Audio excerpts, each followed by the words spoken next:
Tout à l'heure, il y a Dania qui disait qu'il préfère donc les sucres naturels aux sucres ajoutés qu'on a donc dans tous les aliments. Il faut quand même qu'on précise et qu'on ressente un certain nombre de choses. Le sucre, c'est le sucre. Qu'il soit naturel, non naturel, dans les fruits ou ailleurs, ce qu'on mange qui est sucré est sucré. Donc la question, est-ce que je mange la quantité de sucre qu'il faut et la qualité du sucre qu'il faut, ou bien je mange toujours un peu plus qu'il en faut. D'où le slogan qu'on entend tout le temps, il ne faut pas manger trop sucré, trop salé. Dans quel type d'aliments, Valérie, tu retrouvais tout ce qui était extrêmement sucré pour toi?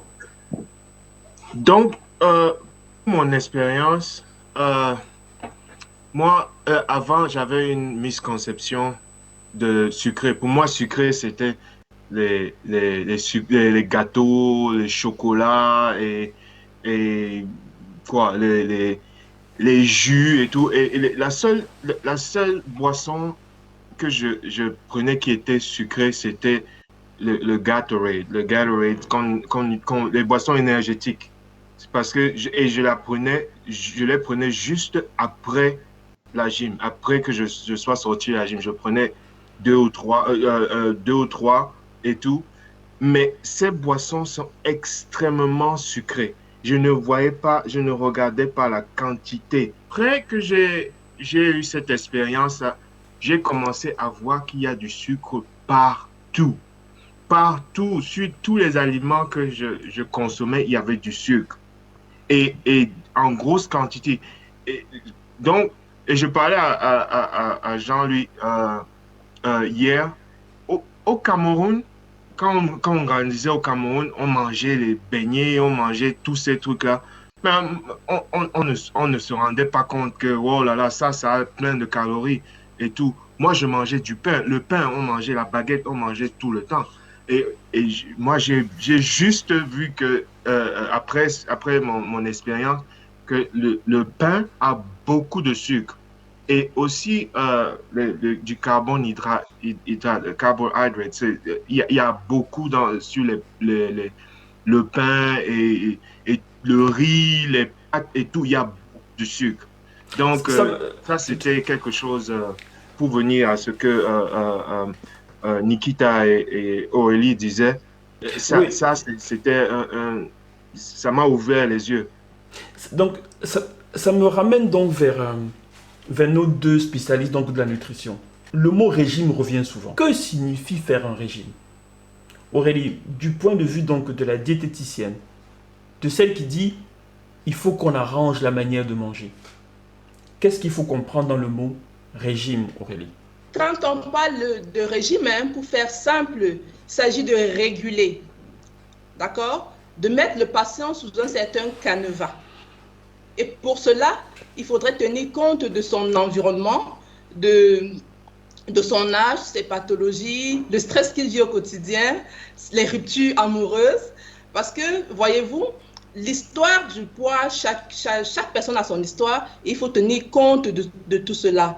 Ce poids-là, il vient d'où? Qu'est-ce qui a été le déclic? Qu'est-ce qui a vraiment été l'élément déclencheur? Parce qu'il y a des personnes qui sont en surpoids, mais n'arrivent pas à créer le lien, ne comprennent pas d'où cela vient ou alors depuis quand.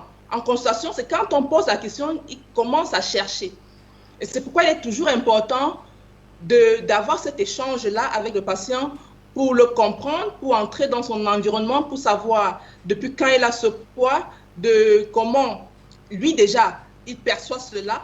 Oui, parce qu'on a également des personnes qui, malgré le poids, je vais dire, hein, parfois des femmes, malgré le poids qu'elle a, elle dit non, mon mari m'aime comme ça. Et c'est quand elle commence à avoir des soucis de santé, ou alors c'est quand elle commence à vouloir s'habiller d'une certaine façon, elle n'arrive plus à porter le vêtement qui lui plaît, mais le vêtement qui suffit.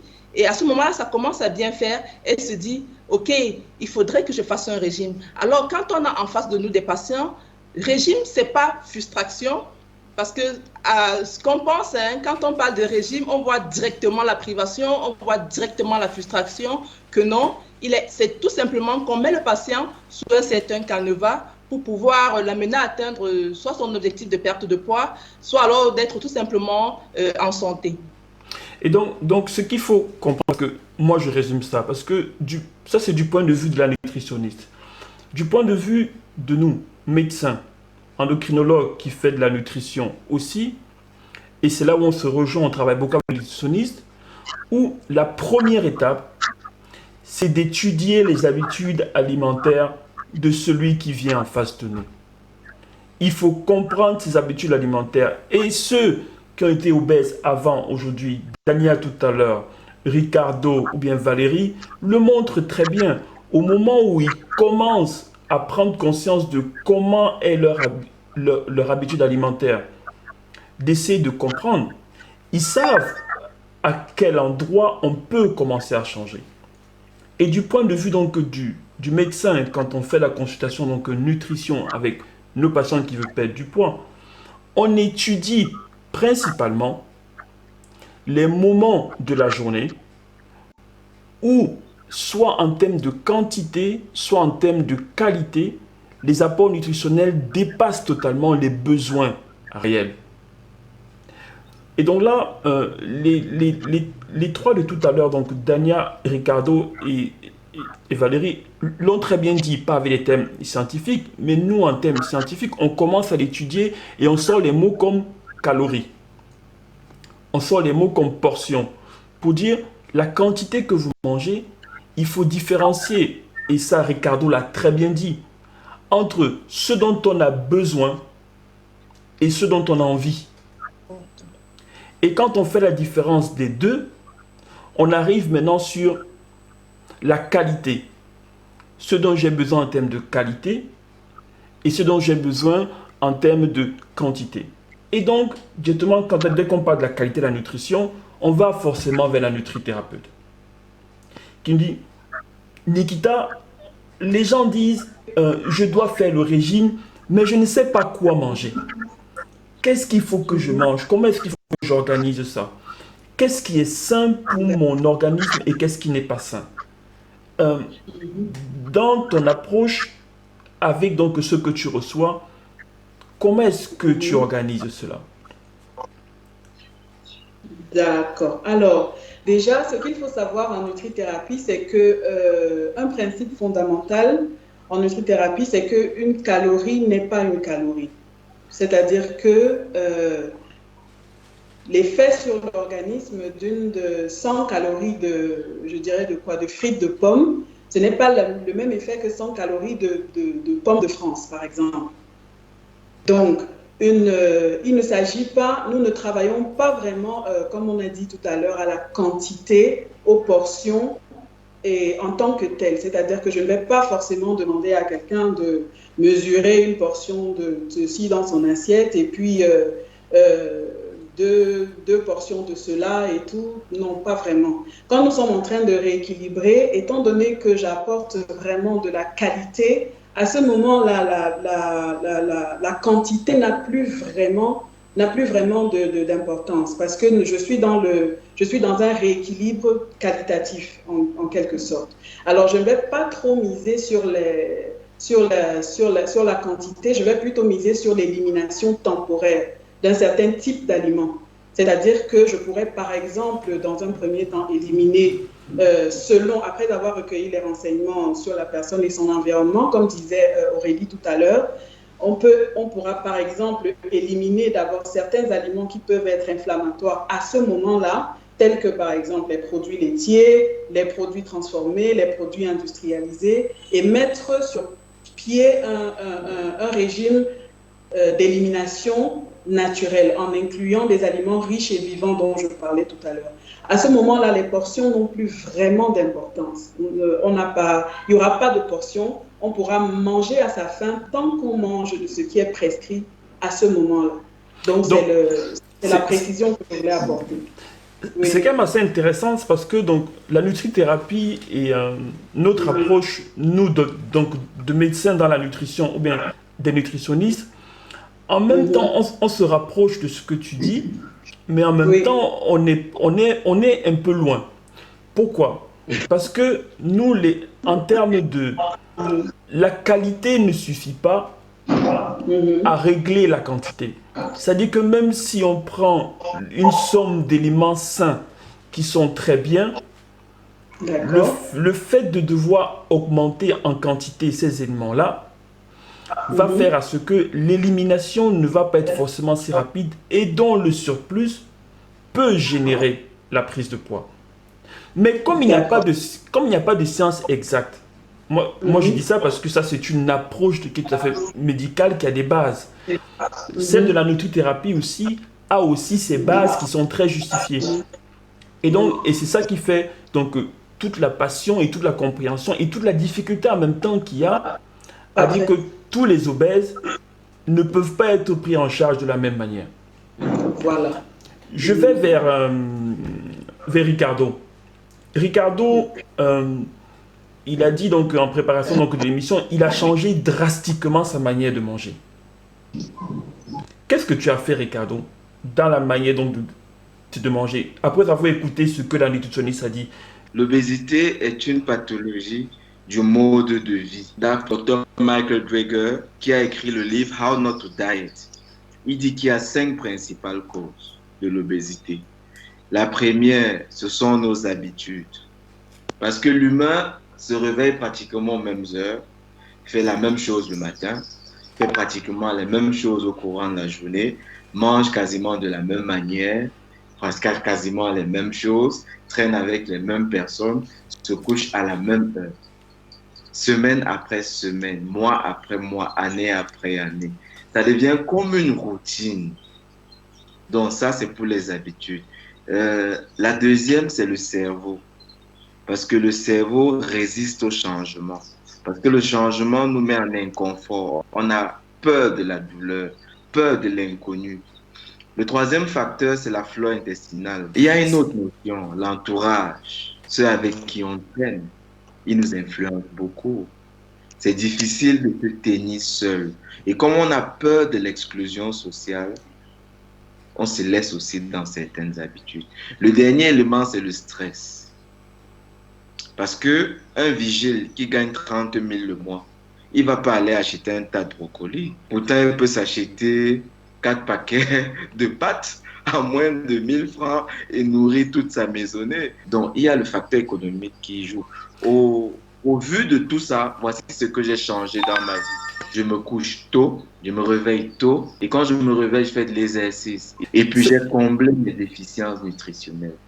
C'est très important ce que tu dis, Ricardo. Et c'est une approche qui est en même temps celle d'un profane, donc celui qui a beaucoup lu et qui s'est renseigné. Pourquoi est-ce qu'on prend du poids? Il y a une disproportion entre ce dont on a besoin et ce qu'on prend vraiment. Il y a une disproportion entre la qualité de ce qu'on mange et ce qui serait correct pour nous. Et quand je parle donc de cette qualité, de cette quantité-là, j'en arrive à l'énergie qu'on utilise. Sur un plan purement scientifique, on regarde quelle est la quantité d'énergie que j'ingurgite et quelle est la quantité d'énergie que je dépense. Et le rapport entre les deux, un équilibre entre les deux, permet au corps de se trouver dans un bon état. Si je commence à prendre plus d'énergie que je ne dépense, forcément j'en accumule et je vais prendre du poids. Si je dépense plus d'énergie que ce que je mange, forcément je vais soit ne pas perdre du poids, donc être stable, ou bien pouvoir perdre un peu de poids. Mais il faut toujours un équilibre entre la dépense, ce que je dépense en termes d'énergie, et ce que je prends comme énergie. Et la dépense d'énergie ne se fait que d'une seule manière. C'est de l'activité sportive. On ne perd pas de poids, du moins de manière efficace, sans activité sportive. Quand on est en surpoids et qu'on a beaucoup de poids, et qu'on se dit, ah tiens, je vais moins manger, tout ce qu'on fait, c'est qu'on réduit les apports en termes de quantité. On réduit aussi les qualités, peut-être les calories qu'on prend. Mais tout ça arrive jusqu'à un certain niveau où après, il faut se dire, maintenant si je vais maintenir mon corps, je dois pouvoir trouver un équilibre entre ce que je dépense en termes d'activité et en même temps, ce que j'ingurgite en termes d'énergie. Comment est-ce que tu as commencé l'activité sportive? Qu'est-ce que tu as fait? Juste pour... Donc, je ne voudrais pas t'interrompre, mais je vais quand même dire aux téléspectateurs que quand on utilise le terme des aliments qui dérangent, ce n'est pas dans le sens que ces aliments sont interdits. Il n'existe pas d'aliments interdits. Tout est une notion de quantité et de qualité de ce qu'on prend. Donc, même si vous buvez de l'eau, en buvant trop d'eau, vous pouvez vous noyer dans de l'eau. En buvant très peu d'eau, vous pouvez vous déshydrater. Mais vous avez quand même besoin d'eau pour vivre. Donc, de tout ce qui existe, on a besoin d'une certaine quantité pour en vivre. J'ai arrêté l'alcool du jour au lendemain. J'ai commencé par marcher un tout petit peu. C'était très difficile. J'avais Combien de l'impression... je marchais 30 minutes. Une fois, je me suis dit, je vais courir. Parce que je ne voulais plus être le même homme. Je voulais être différent. Un jour, j'ai décidé de courir sur 500 mètres. J'ai cru que j'allais mourir. Mais à mesure que le temps passait, 500 mètres, c'était confortable. Puis 1 kilo, puis 3, puis 5, puis 10, puis 20, 30, 40, 50. Donc, j'ai pu boucler le marathon international de Douala. Je courais avec les athlètes professionnels. En 1 an, 4 mois, je pouvais terminer le marathon. C'est quand même spectaculaire. Donc, ce que tu dis, ça montre un autre aspect de l'obésité qui est très important. C'est la volonté. Il est difficile de perdre du poids quand on n'a pas décidé soi-même de perdre du poids. Et quand on décide soi-même de perdre du poids, ça nécessite en même temps un accompagnement, pas seulement par soi-même, par sa volonté, par la nutritionniste, elles sont là, la diététicienne, la nutrithérapeute, par le fait d'être accompagné par un médecin lui-même donc qui vous suit au niveau donc de la santé, mais aussi par son entourage. Et l'entourage dit que si le père a tendance à faire du sport et motive sa femme et ses enfants, ses habitudes vont rester dans la famille. Une habitude donc de faire de l'activité sportive. La même chose pour la nutrition. Si on sait comment manger, si on apprend à manger, on sait comment ça se passe. Tu as parlé de volonté, mais je voulais aussi noter la notion de motivation et la place de l'entourage, parce que est-ce que la volonté seule suffit? Il y a quelque chose qui doit nous dire chaque matin, il faut qu'on y aille. Il y a des gens aussi qui, malgré tout ça, n'arrivent pas à perdre du poids, malgré l'aide de la nutritionniste, du médecin. Et donc pour eux, il est difficile d'envisager autre chose que d'aller vers des moyens un peu plus drastiques, mais dont on parlera tout à l'heure. Est-ce que la prise de poids, comme la perte de poids en elle-même, n'a pas un coût? Parce que forcément, on décide de perdre du poids en modifiant son alimentation, mais on modifie aussi l'alimentation de l'entourage. Est-ce que c'est facile pour faire en sorte que l'épouse, par exemple, ou la sœur, ou la maman, ne se retrouve pas en train de faire deux repas, parce que c'est aussi des réalités. Un repas pour le reste de la famille. La motivation ne saurait à elle seule régler le problème donc de la perte de poids. Parce que la perte de poids, comme la prise de poids, c'est une dynamique. Passe dans la perte de poids, du moins dans l'obésité, à une prise de poids qui est progressive. Ensuite, on peut perdre du poids par différentes méthodes. Ensuite, il peut y avoir donc des rechutes. Donc tout ça, c'est une dynamique. Et tu as bien évoqué le fait donc de l'entourage. Est-ce que ça ne peut pas poser un problème financier? Il y a quelques années, il y a 10, 15, 20 ans, on aurait dû en termes donc de nutrition, et ça les nutritionnistes ont beaucoup aidé les médecins dessus. Il n'est plus question de changer totalement la manière de manger des gens. Ce qu'on fait, c'est qu'on adapte les aliments qu'ils ont dans leur environnement à leur manière de vivre. Celui qui n'a que 30 000 francs le mois, on ne peut pas lui demander d'aller se chercher des choses de manière spécifique parce que ça a été décrit dans les livres en Europe.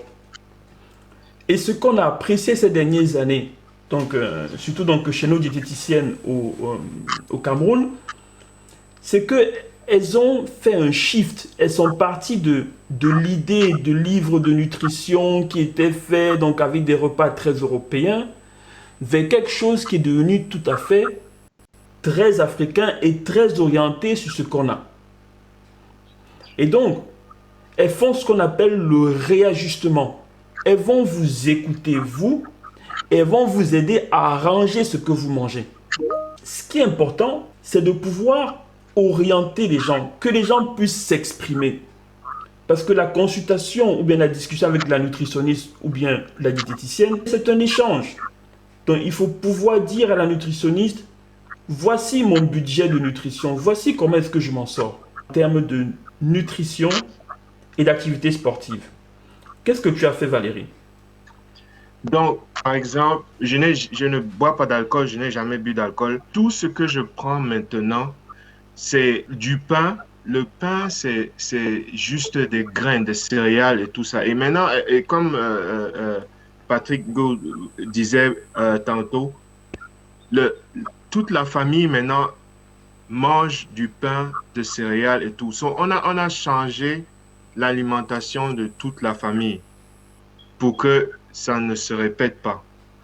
En matière de sport, comme j'avais dit aussi, je me réveille extrêmement tôt parce que j'ai essayé d'aller courir après le boulot et tout, mais avec les obligations des enfants qui ont le sport et tout, ça ne marchait pas. Donc, je préférais le faire quand tout le monde dort. Donc, à 5 heures du matin, je vais courir. En moyenne, je courais 7 km, 7 à 10 km par jour. Et j'ai perdu ce poids-là, au moins près de 30 kilos en 3 mois. En 3 mois, parce que j'allais courir tous les jours. Le samedi, c'était 13 km que je faisais. Et tous les matins, soit c'était 4 km, 7 km, tous les jours. Et ça m'a aidé. Donc, la nutrition, changer mon alimentation, cardio tous les jours, ça m'a aidé. Ça m'a beaucoup aidé. Valérie, tu as dit que tu as perdu donc près de 30 kilos. On a Dania qui lui a perdu près de 50 kilos. Mais Dania n'a pas forcément parlé d'activité sportive. Dania, est-ce que tu en as fait ou bien c'est quelque chose qui pour toi n'est pas rentré dans ta perte de poids pendant tous ces mois? J'en ai fait, mais moi c'était un peu atypique parce que j'avais commencé par l'alimentation, donc les 3 premiers mois. Mon processus a duré 8 mois et l'alimentation m'a fait perdre quand même 20 à 25 kilos les 3 premiers mois sans le sport.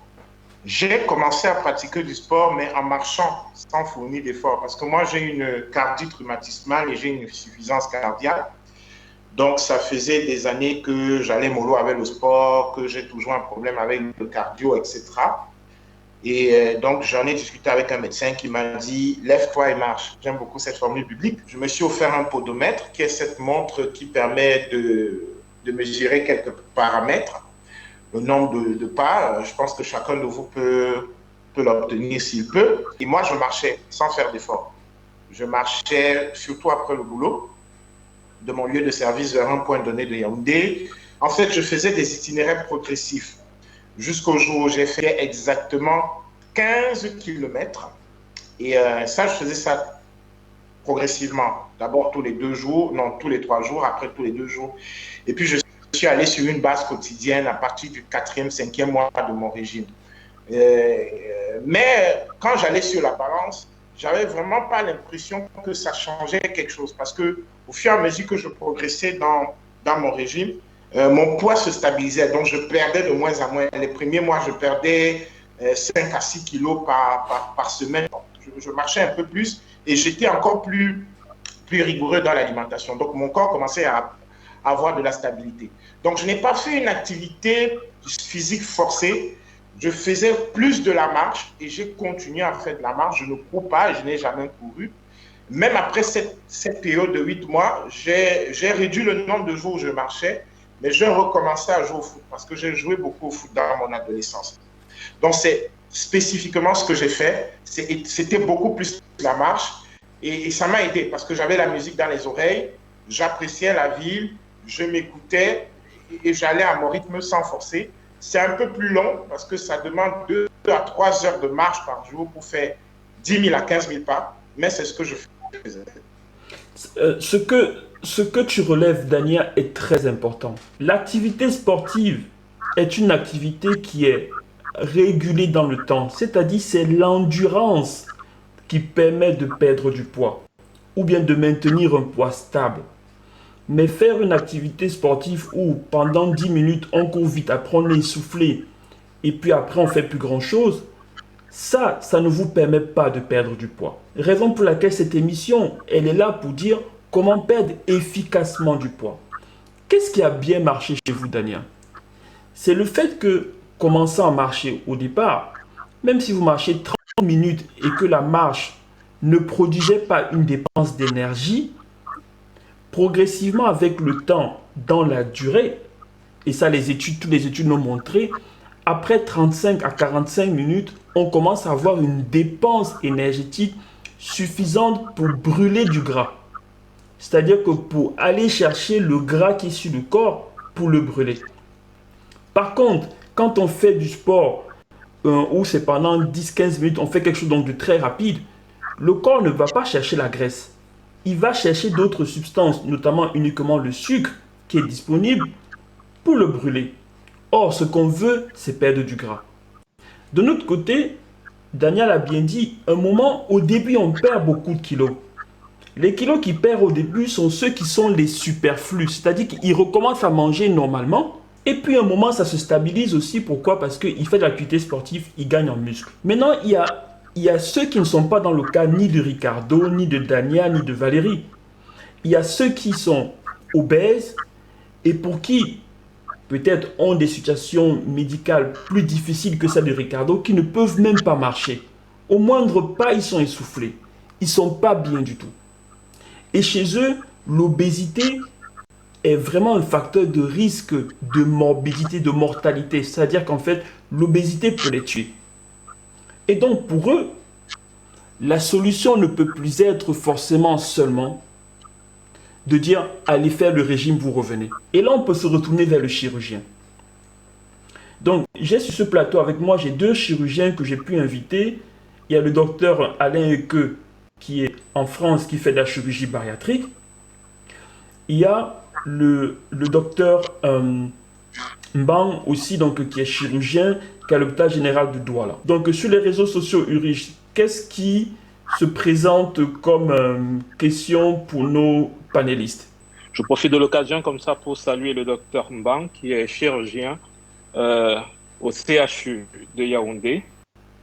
Alors, nous avons une question de Cédric Cuifo qui se demande comment connaître les besoins réel de son corps, de son organisme. Ensuite, il y a Joël Mamché qui pose une autre question qui est celle de savoir quel produit laitier est conseillé pour une alimentation améliorée en qualité. Côte d'Ivoire, Souelidia Irène qui demande combien de kilogrammes en moyenne faudrait-il perdre par mois ou par an? Est-ce qu'il y a une limite maximale ou minimale à cette perte de kilogrammes? Et la dernière question encore qui nous revient sur la page Docteur Chocolat est celle de Cédric Cuifo, qui voudrait savoir, y a-t-il une résistance à la perte de poids qui se développe à force de faire des régimes? Merci encore sur ce sont les questions que j'avais. Ok, donc on va laisser un petit peu donc, le temps à nos diététiciennes pouvoir trouver donc, les réponses à ce qui a été donné là. Il y a des réponses aussi, des questions qui sont dirigées donc, vers le médecin endocrinologue, donc j'y répondrai tout à l'heure.